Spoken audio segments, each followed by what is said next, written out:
वैसे सभी छात्र छात्रा जो 2025 में मैट्रिक की परीक्षा पास किए हैं, उन सभी को हमारी तरफ से ढेर सारी शुभकामनाएं। अब आप लोगों का रिजल्ट कुछ लोगों का बहुत अच्छा हुआ होगा, कुछ लोगों का अच्छा हुआ होगा, कुछ लोगों का कुछ खराब भी हो गया होगा। तो जो लोग मैट्रिक की परीक्षा उत्तीर्ण किए हैं वे अब ये सोचते होंगे कि अब हमें 11th में एडमिशन लेना है। हमें एडमिशन के बारे में ही कुछ कहना है। देखिए, अभी एडमिशन के लिए बिहार बोर्ड के तरफ से ही डेट निकलेगा और आवेदन ऑनलाइन होगा। इसमें स्कूल की कोई भूमिका नहीं है कि वह अपने तरफ से कोई डेट फिक्स कर सके। आप लोग ऑनलाइन आवेदन करेंगे।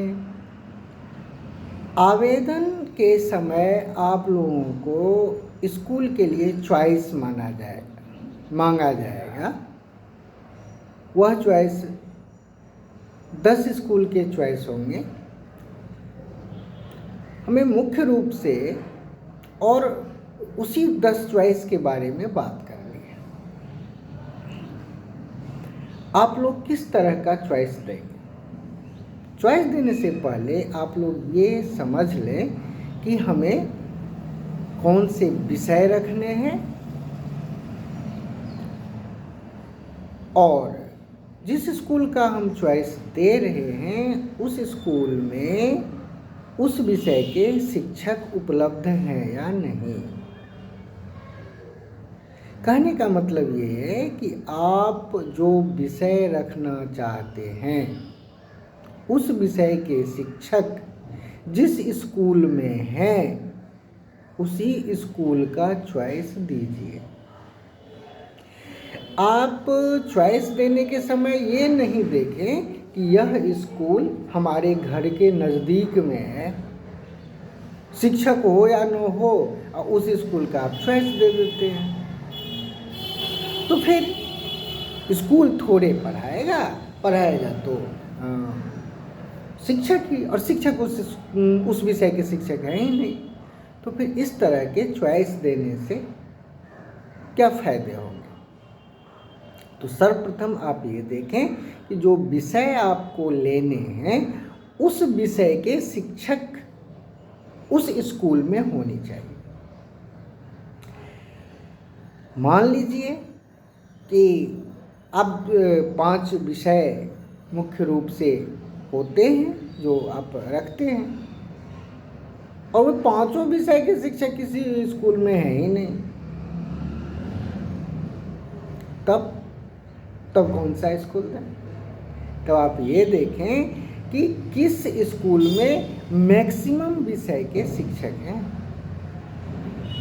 यदि ऐसा सोच करके आप विद्यालय का चयन करेंगे तो आपकी पढ़ाई समुचित ढंग से हो पाएगी। और यदि सिर्फ घर के दूरी के आधार पर स्कूल का चयन करेंगे तो आप स्कूल में पढ़ नहीं पाएंगे, जस्ट आपका एडमिशन सिर्फ रहेगा। तो इस बात का ज़रूर ध्यान रखें जब आप स्कूल की चॉइस करते हैं। आपके मन में एक बात आती होगी कि यदि स्कूल घर से दूर हो गया तो हम स्कूल कैसे करेंगे? तो भाई आपको पढ़ना है, स्कूल के नज़दीक में अपना डेरा खोजें, स्कूल करें। जब सरकार के तरफ से सभी स्कूल में शिक्षक दिए जा रहे हैं, सरकार हजारों रुपया महीना शिक्षक को पे करती है आपके लिए, तो आप क्यों नहीं स्कूल जाएंगे? और जान लें ये भी एक सरकार की तरफ से नियम है कि यदि 75% की उपस्थिति आपकी नहीं रही तो आप फॉर्म नहीं भर पाएंगे 12th का। तो फिर क्या होगा? फिर आपका साल बर्बाद। तो ये क्या आप साल बर्बाद करना चाहते हो? मन में होता है अरे कौन जा रहा है स्कूल। अब वो जमाना गया। सरकार की मॉनिटरिंग हर एक रोज होती है। यदि उसमें आप फंस गए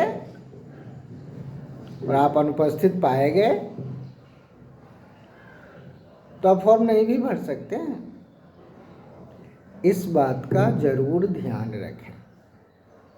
तो ये था कि आप एडमिशन लेने से पहले इस बात को जरूर गौर करें कि जिस विद्यालय में हमें एडमिशन लेना है उस विद्यालय में शिक्षक की उपलब्धता है या नहीं।